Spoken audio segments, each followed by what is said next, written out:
اس پرفتن دور میں کسی شخص کے مسلمان ہونے کے لیے ضروری ہے اللہ کو وحدہ لا شریک سمجھتا ہو، سارے نبیوں کی تعظیم کرتا ہو، سارے صحابہ کی تعظیم کرتا ہو، سارے اہل بیت اطہار کی تعظیم کرتا ہو، آقا کی ساری پاکیزہ بیویوں کی تعظیم کرتا ہو، سچے سچے علماء اور اولیاء کی تعظیم اور عقیدت والا عقیدہ رکھتا ہو، ضروریات دین کو مانتا سمجھتا ہو، فہو مسلم، یہی مسلمان ہے۔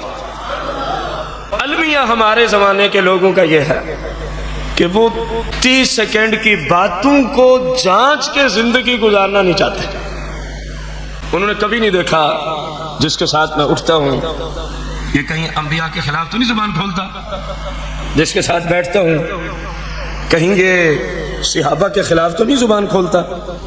کہیں حضور کی بیویوں کے خلاف تو نہیں زبان کھولتا، کہیں اہل بیت اطہار کے خلاف، اولیاء کے خلاف۔ اتنی تو بات تھی۔ اگر یہ ساری باتیں ہیں، وہ ہمارا مسلمان بھائی بھی ہے،